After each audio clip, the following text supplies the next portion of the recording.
everyone, and welcome to another podcast of Indigenous Roots and Hoots, produced by the Legacy of Hope Foundation. Indigenous Roots and Hoots is about people and culture, past and present, success stories and inspiring stories about Indigenous people and what they are doing today. Whether it's arts, music, sports, business, education, and so on, Indigenous people are affecting positive change in their communities throughout Canada. Our aim is to create better awareness about Indigenous people to help bridge the gap of understanding for the reconciliation process in Canada to grow. Today's guest is Elder Joseph Irvine Keeper. Joe was born to Joseph and Christina Keeper at Norway House, Manitoba in 1928. He is a member of Norway House Cree Nation and is a devoted husband to his wife Phyllis, with whom he shares 4 children, 12 grandchildren, and 3 great-grandchildren. Joe attended the Norway House Public School and the Portage Collegiate Institute, all while residing at the Portage Indian Residential School. In the years following his graduation, Joe has worn many hats. From 1950 to 1957, he served in the Canadian Army in Korea and in Europe as a surveyor and field engineer. In 1961, he started working with the provincial government as a community development worker, and after a decade of this work, he moved to the federal government in the Native Citizens Division. Joe's work for the Northern Floods Committee of Manitoba was impactful, and thanks to his contributions, led to the Northern Flood Agreement of 1977. In 1992, Joe was inducted as a member of the Order of Canada. Through his busy work life, Joe was a founding member of the National Indian Council, the forerunner to the Assembly of First Nations, and was also a founding member of the Manitoba Métis Federation. Joe's lifelong passion for community development has been focused in the areas of self-governance to help improve the social and economic conditions for his people. In this episode, Joe and Gordon sit down to discuss the historical significance of Norway House, his service in the Korean War, and the importance of control and self-reliance for communities of First Nations in this era of reconciliation. I am your host, Gordon Spence, and my guest today is Mr. Joe Keeper. How are you today? No, I'm fine, under the conditions as well as can be, I guess. Yeah, it's good to see you, and it's good to finally have a chance to do this with you. Maybe we can just start by talk a little bit about where you come from. I think you come from Norway House, and it's a historic place, I understand. And I went to residential school there too at one time in my life, my early life. So I was there last summer for a brief period of time. But maybe you can tell our listeners a little bit about your home community of Norway House. Yeah, well, Norway House has been there a long time. It grew up as a sort of a center for the Hudson Bay Company. But as far as we can know, people have been living in that area since time immemorial. At one time, when the Hudson Bay was sort of all of Western Canada, and all the freight used to come down to York Factory and then through the York boats to Norway House. And Norway House became sort of a center. There was quite a large staff there. There was a big fort built with many buildings that were torn down, unfortunately, right after the Second World War. There's only one building left there, which is the archway, and it's sort of deteriorating. But it is unique in Manitoba in the way it was built, and I hope that someone at Norway House can sooner or later can do something about keeping it up or restoring it. But as I said, the Norway House was quite a large center, and there was a village grew up there in the early 1800s. Eventually it was called Rossville, and then Norway House was named that because the Hudson Bay at one time were trying to build a road from York Factory to Norway House through the bush, and they'd hired a bunch of Norwegians to cut the trail. So that's where it got the name Norway House. Over the years, of course, once the railways got in, York boys became sort of obsolete, and they weren't used very much. They were used, though, for several years till the early 1900s, before the Hudson Bay route came through from Churchill to the Pont to Churchill. There used to be York boats going up to Nelson House and to Split Lake. They'd go up the river there, and turn onto the Burntwood at Split Lake I guess some of the workboat men were keepers there because there's keepers at the, as you know, at Split Lake. That's right. You got some relatives there, I think. Yeah, they're a part of my clan. There was a William Keeper that stopped there, and I guess he married into the. It was funny. I was in Split Lake one time, many, many years ago, and I was talking to one of the elders. I forget who it was exactly, and he was telling me about the first keeper. He said in Cree, he said, it was funny, but it was about 100 years ago he was talking about. But he said this guy came from the south. He said he still wasn't accepted as being, a permanent resident of Split Lake. Keeper. And then he married into the south. Of course, there's a lot of keepers at Split Lake now. Right. Yeah, they're quite a family. Yeah. You're Cree, obviously. I know a lot of people don't know this, but I know you're Cree, and Norway House is predominantly a Cree community, is it not? And are there any Métis there?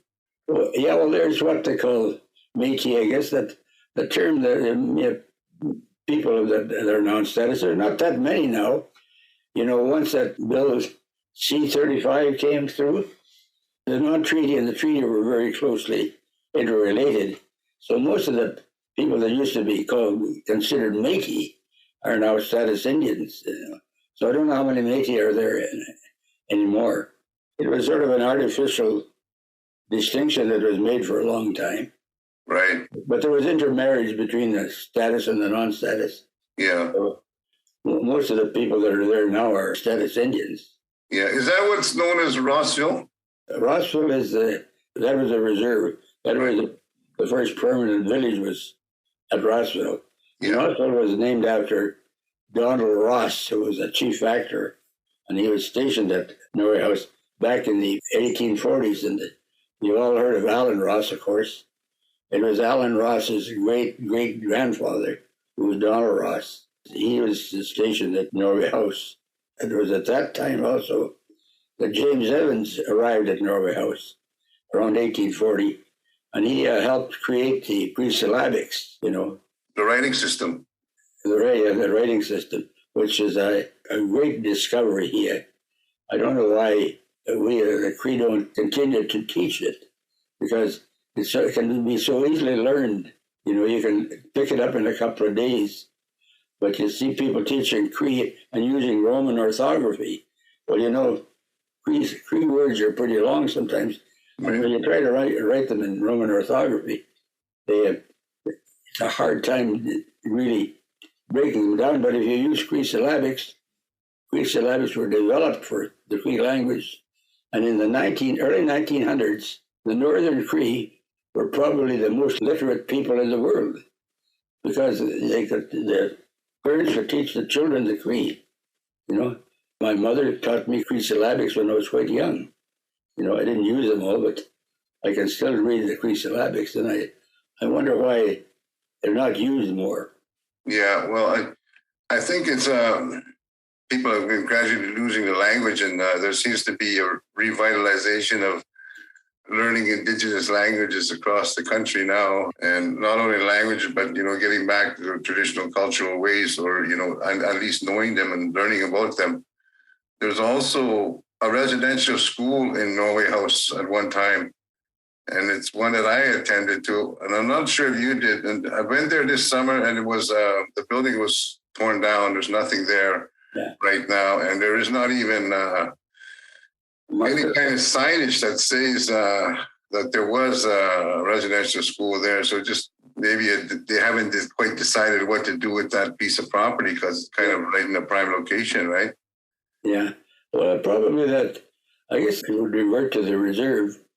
The residential school at Norway, the main one, was run by the United Church.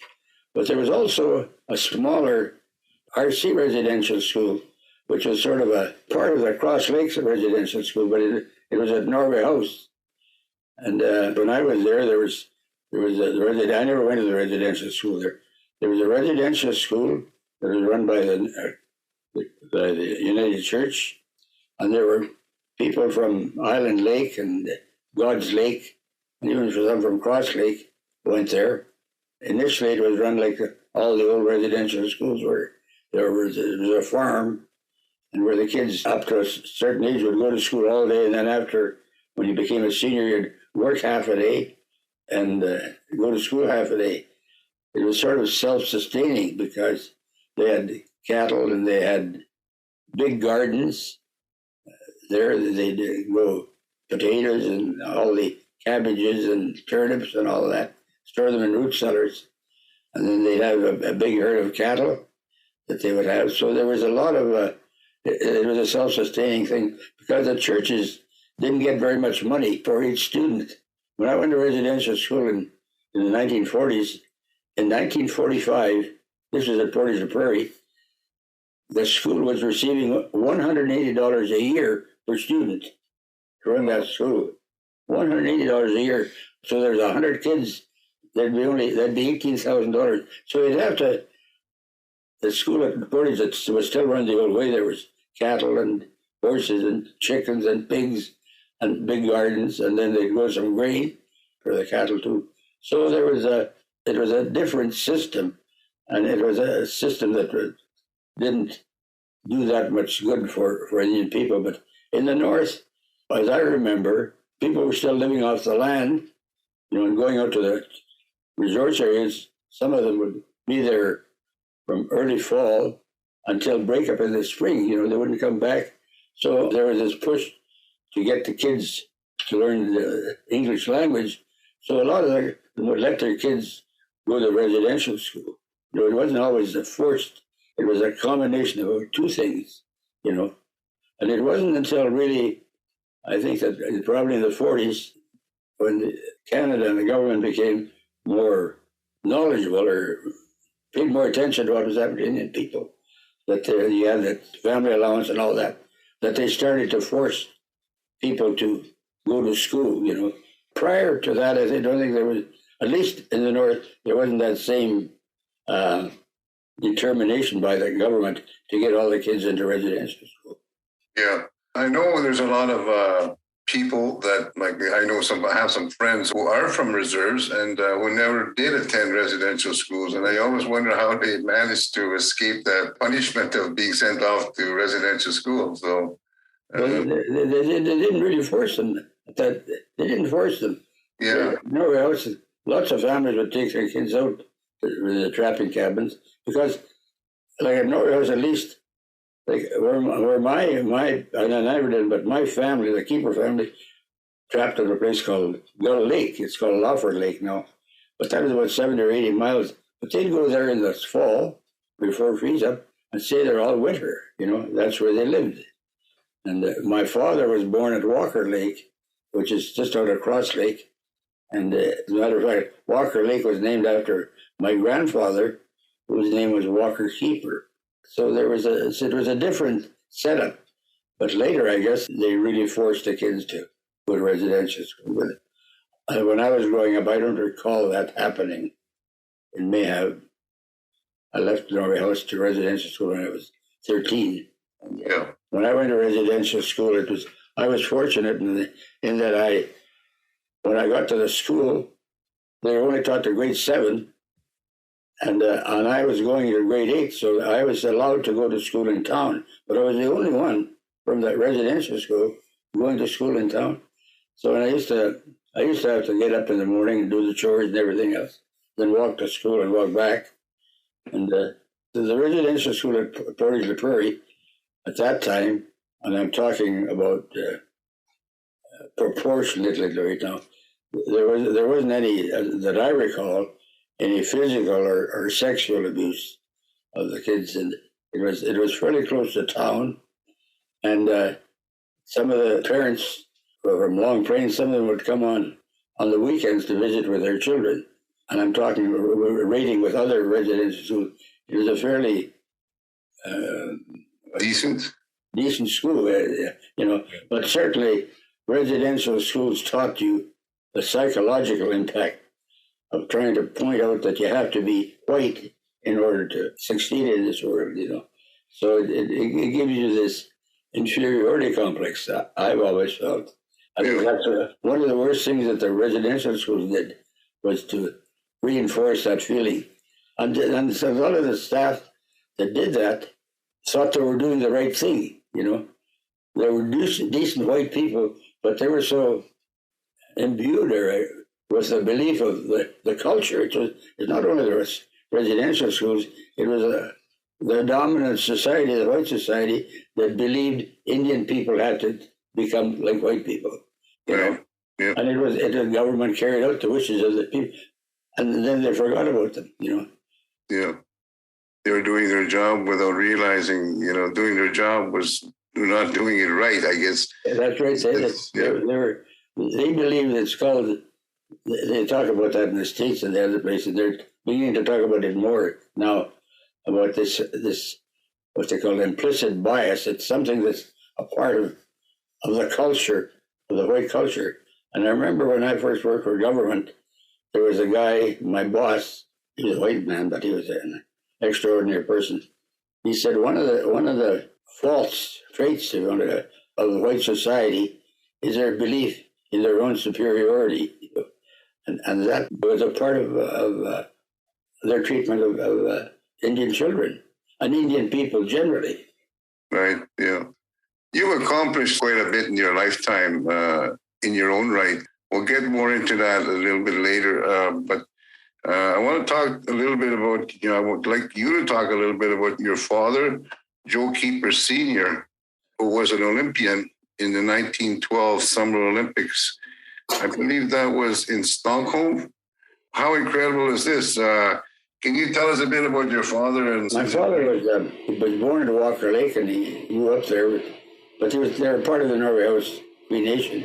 And then around 1898, when he was 11 or 12 years old, he came out and went to the residential school at Brandon.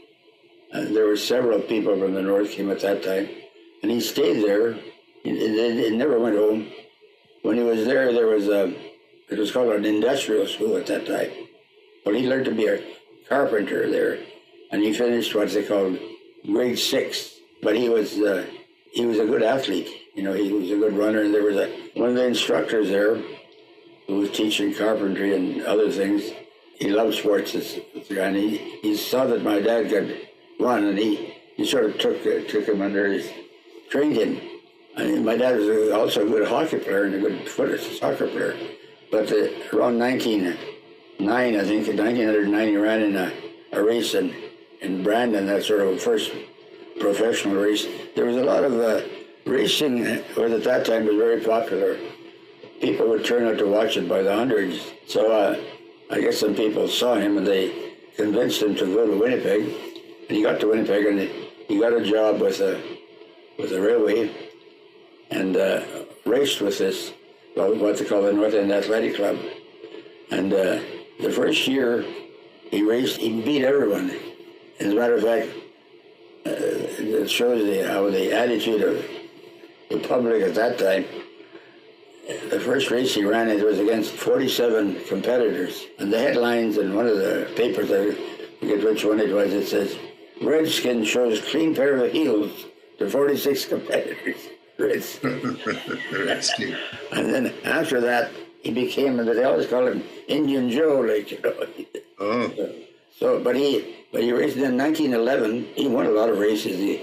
I think we have 14 or 15 or more cups, and I don't know how many medals he won. But in 1911, he ran in a race at Fort William, a 10-mile race, and he set a 10-mile record, and that wasn't broken for Canada. It was a Canadian record. It wasn't broken until 1936, but he finished about half a mile ahead of the nearest competitor, and they said that so he'd been pressed, he'd have made a lot better, he probably would have had a lot better time. So then that was when he was picked, that year he was picked to run the Olympic team, and he ran in Oslo, in Stockholm, I mean.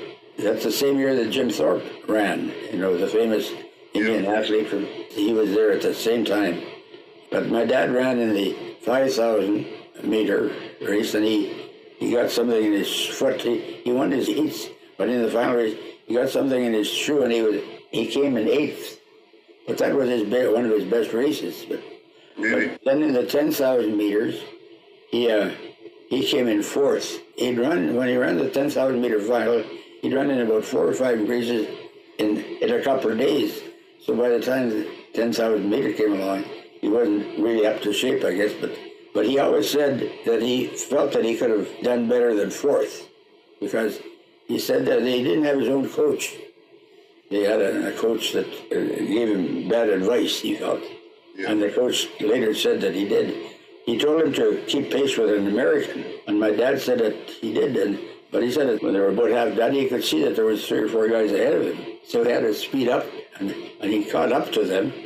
And then he came in fourth, just one out of the medals. But there's no Canadian has ever done better in the 10,000 meter race up to this day. Yeah, that's still quite an accomplishment to go to the Olympics. Yeah, he was, like my father's he's in the Manitoba Sports Hall of Fame, the Olympic Hall of Fame, the Canadian Hall of Fame. I don't know how many different Hall of Fames he is.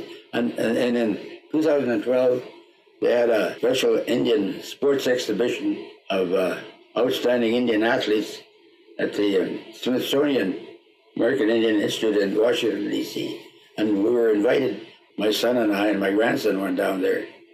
And I met the guys. I met Jim Thorpe's son. I met a relation of the father, a nephew of the guy that had come second in that same race as my dad did. His name was Louis Tawanama. He was a Hopi Indian. He had run in the previous Olympics, the 1908 Olympics. But this was the first time 1912 was the first time there was a 10,000 meter race. But this Hopi Indian came from Carlisle Indian School. And Carlisle Indian School was an Indian residential school in the States that was sort of set up, and they had picked athletes from all over the United States to come there, and they trained them. And that was where Jim Thorpe came from. And in 1912, that Indian school beat all the colleges, the big colleges, to win the football championship of the United States.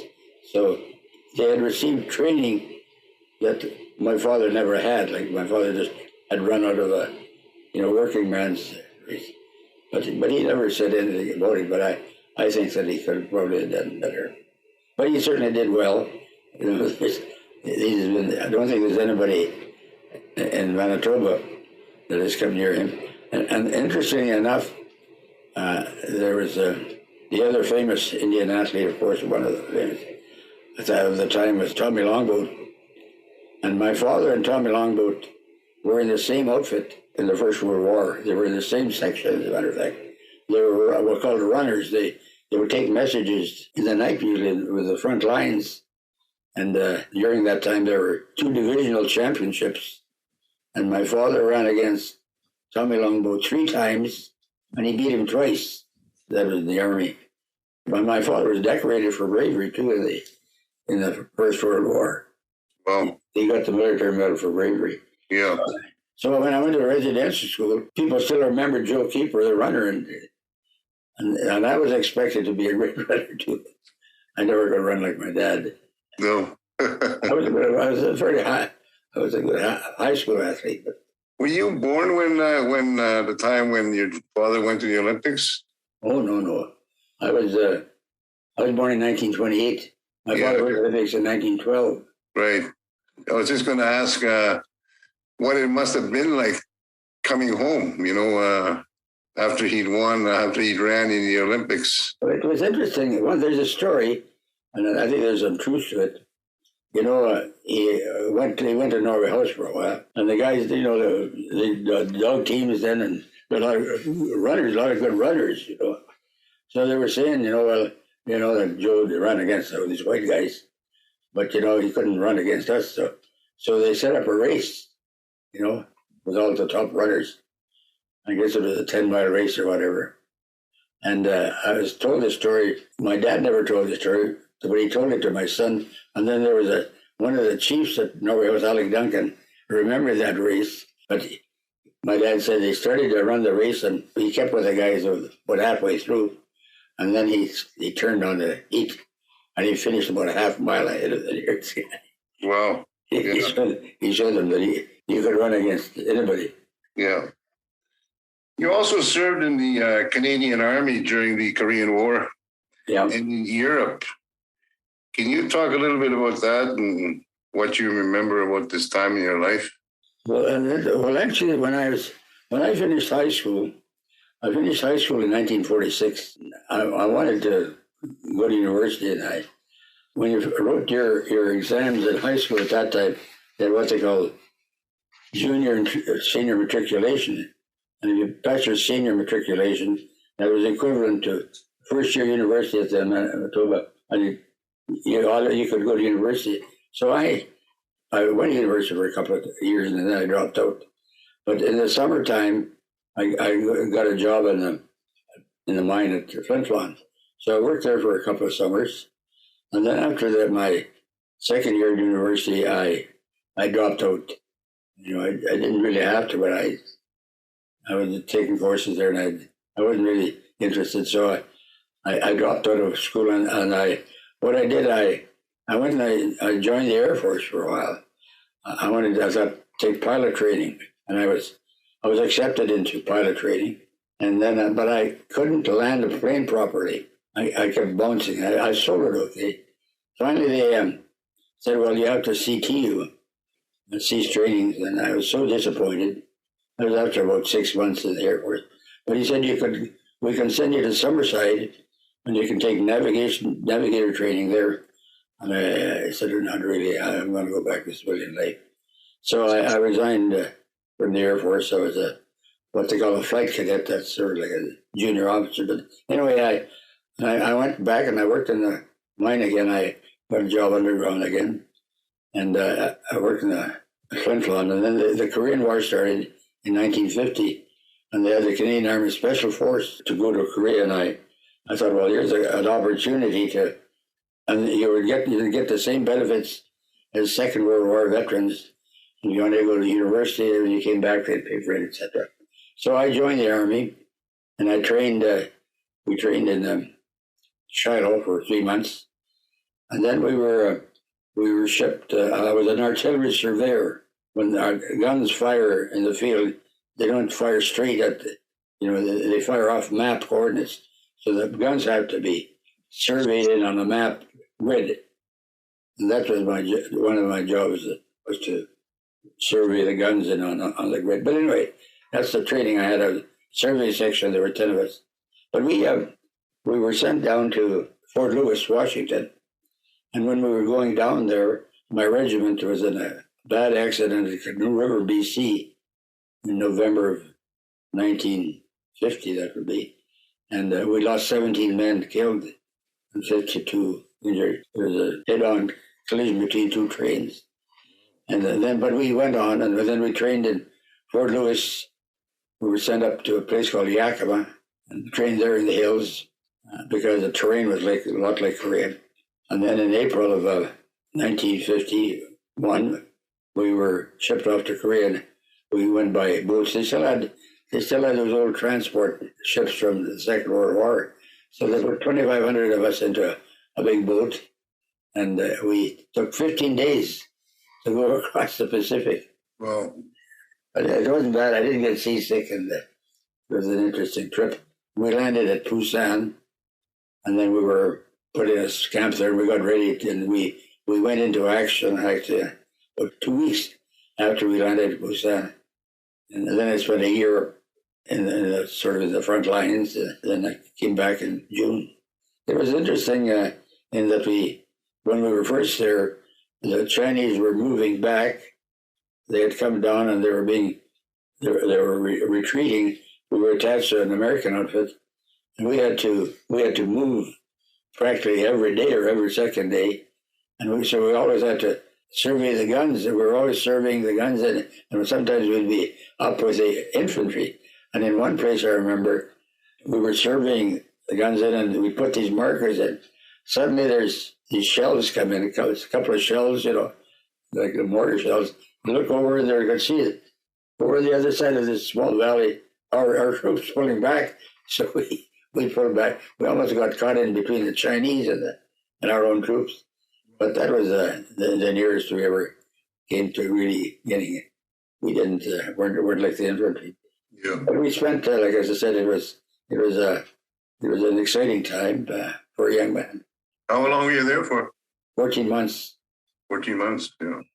And Did you ever think your life was in peril? Well, it's just a few times, like because we were always on the hills, we'd pick up the survey markers when they were moving, and the Japanese had occupied Korea for centuries, I guess, but they had excellent maps. So that's the maps we used, and but they had the map markers on top of the hills.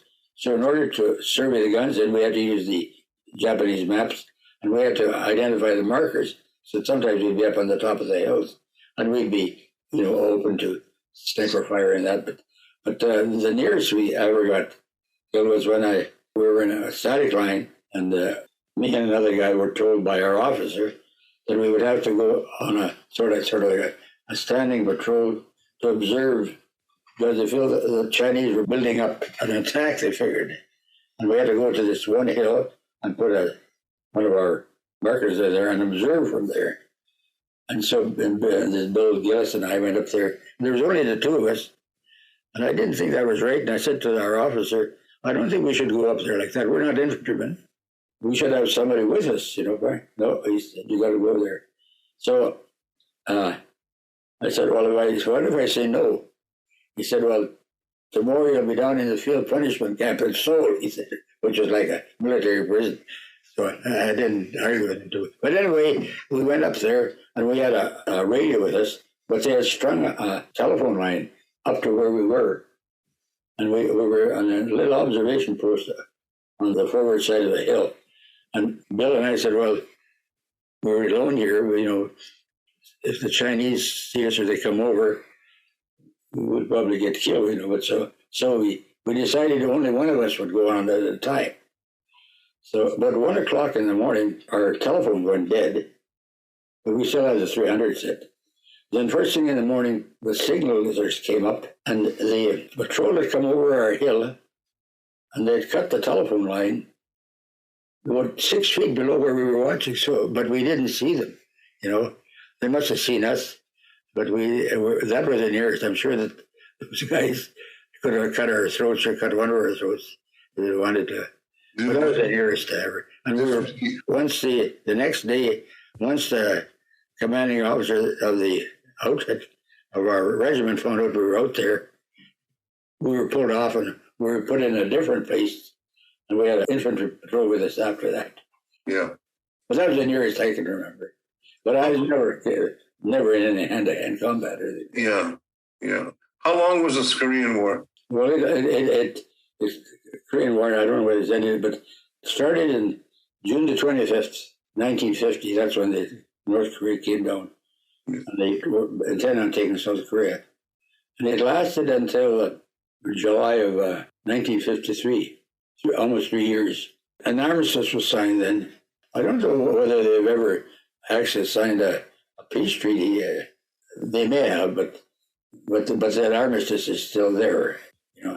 And the Americans have troops on the one side, and then right on the other side are the North Koreans, of course. But we never fought against the North Koreans. It was mostly the Chinese. Yeah. The amazing thing to me is when we were over there, we used to go see some of these villages. There were villages that you would smell them. They use a lot of garlic and that. But there were villages that had thatched huts, like they were just small thatched huts. And people lived off the paddy fields and that, have rice. And we're in one place where we see that they were growing some grain. They didn't have an automatic thing. They just beat the grain to get the chaff out, and then they'd put it into a thing and turn a fan to blow all the chaff away. But it was all very primitive. But yet, in the time when we were in the Gordon static line, the nearest town to us was a little place called Ijongbu, a little village. Now it's a city of around 6 million people, skyscrapers. So in that short length of time, South Korea has become one of the economic powerhouses of the world. Right. In that short length of time. Yeah. So there must be something in the Korean culture that allowed them to do that. And they have one of the best school systems in the world. and they're the immigrants, the Korean immigrants, you know, they really are ambitious to succeed. A lot of them go to universities and do very well. That's always amazed me. And one of the things they did too, and I never took advantage of it, they pay for Korean veterans to go there every year. You have to pay your way by plane, but once you get there, they take over all their costs, put you up in the best hotels, and you're there for, say, 10 days. Take care of you all the time you're there, and you can go and visit the lines where you were. Yeah. So I never got back there, but all other guys I know did. Yeah. And it's the Korean government that does that. And then when this COVID thing started, they send all Korean veterans in masks. We get the masks from the Korean government. Oh, okay. And the other thing, like any Korean you meet, you know, that any of these, if you tell them you were in the Korean War, they know you were there and they bow to you. Yeah, yeah. So they really, they know, the Koreans know a lot more about the Korean War than anybody here. Like, we always felt we were the forgotten veterans. Yeah. Incredible story. Yeah. You were also a founding member of the, is it the National Indian Council or was it National Indian Brotherhood? Well, it was I became a part of that. I was working with the government at the time, and this guy by the name of Bill Watney, this was in the early 1960s, he was a lawyer. He was the first Cree lawyer in Western Canada. And he was a very bright guy, but he had this idea of forming a National Indian organization, but to go across lines. He didn't, not treaty and non-treaty and all that, just to form them. So he called a meeting in Regina, and we went down there. I went down there, and Marion Meadmore was there, and 2 or 3, Chief Eddie Thompson, Peg West was along there. And there were other people. There's George Manuel was there. There were people, Guy Williams, a lot of people from all across Canada that were leaders in their own communities came there, and they thought this was not a bad idea. So they formed they appointed a pro tem, a temporary board, and I was chosen as to be the board member, temporary board member for Manitoba, and Marion was the secretary. That happened. And so I was a part of that for 2 or 3 years. But eventually, what happened is that the organizations, like there'd been a Manitoba Indian Brotherhood in Manitoba that had been formed way back in the 1930s, 1935, and Eddie Thompson was one of the guys who helped found it. And there was, in every province, there'd been a guy who had talked about organization. His name was Andy Paul. He traveled across Canada from reserve to reserve, and he talked about North American Indian Brotherhood. That was back in 1935. And nobody had paid his way. He just traveled. Then he gets to get the money to each reserve. But he convinced the people to start organizing. There'd been people that had done it before, so that they had formed organizations at that time. But at that time also, the federal government was against Indians organizing that way.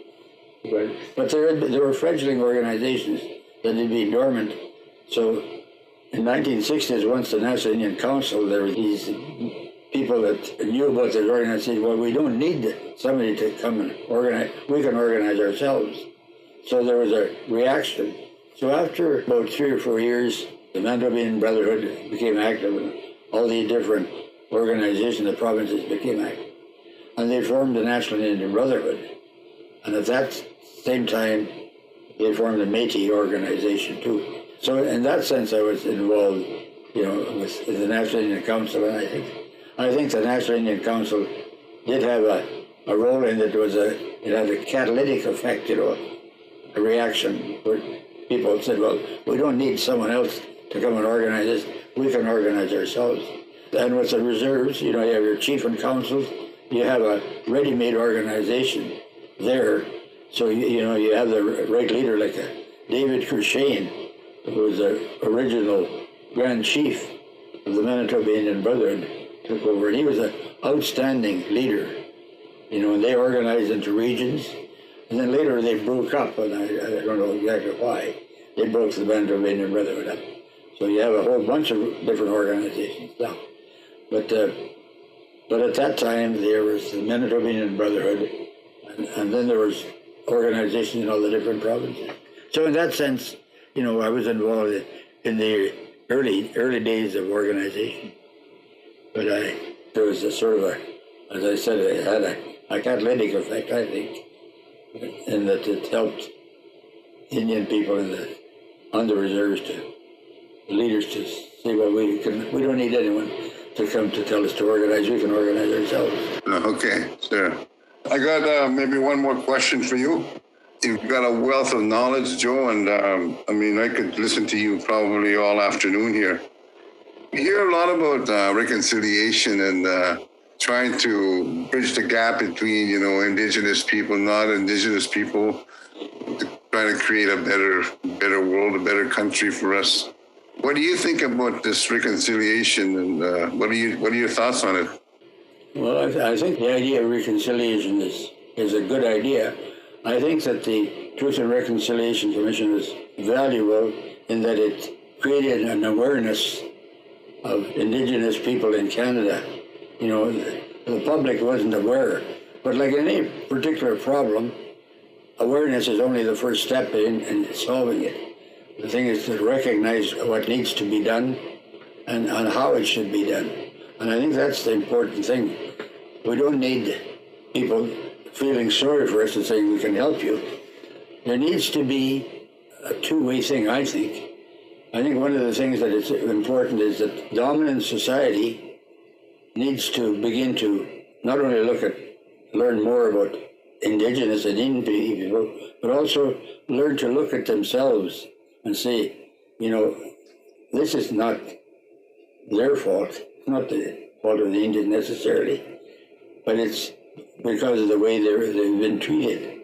And why have they been treated that way? Because the people in power, the white people with their industrial might and that, and from the first contact, made rules up.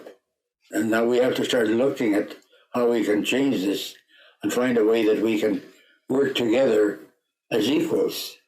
Because until such time as we can work together as equals, we don't want someone telling us we can help you because you're not as well off as we are, So it's a matter of education and educating in the right way, and of both sides coming together to work out a system whereby they look not only at each other, but look at themselves, It's a matter of Indian communities learning to care for themselves, to become self-reliant, to be able to plan for themselves, not to become like what has happened in the last 30 to 40 years is there's billions and billions of dollars that have been spent on consultants, mostly white consultants, bring them in, and we've come to depend upon them as Indian people to tell us what to do,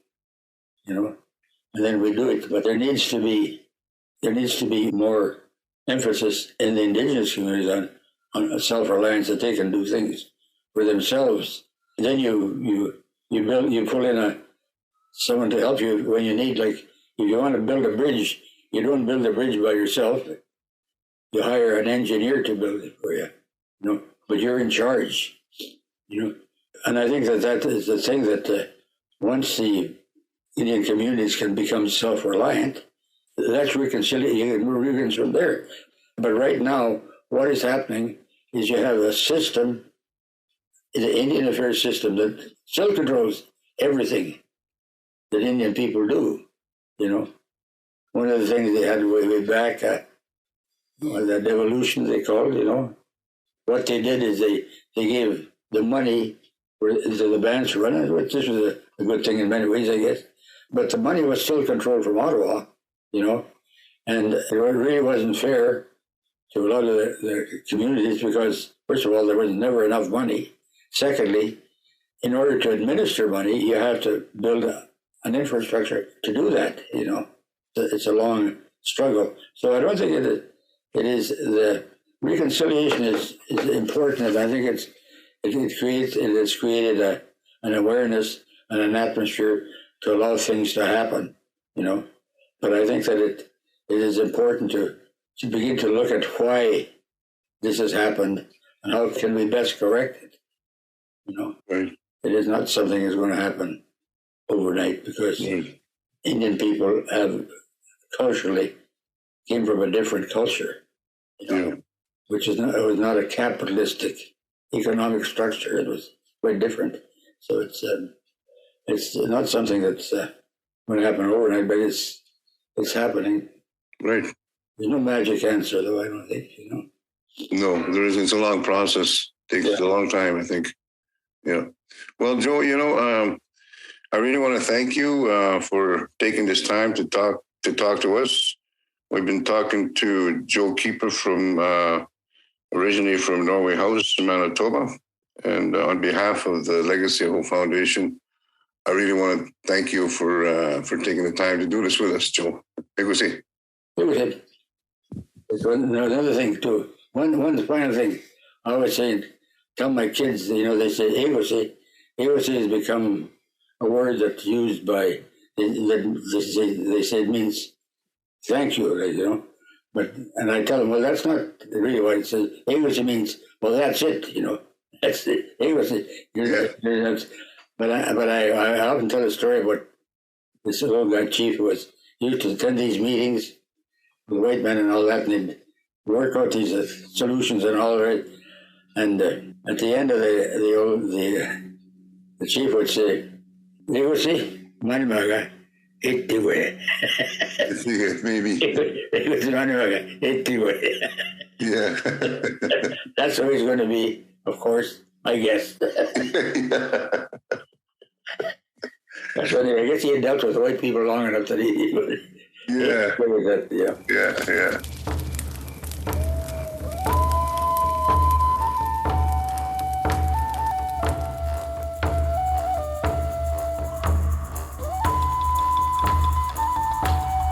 Roots and Hoots is produced by the Legacy of Hope Foundation.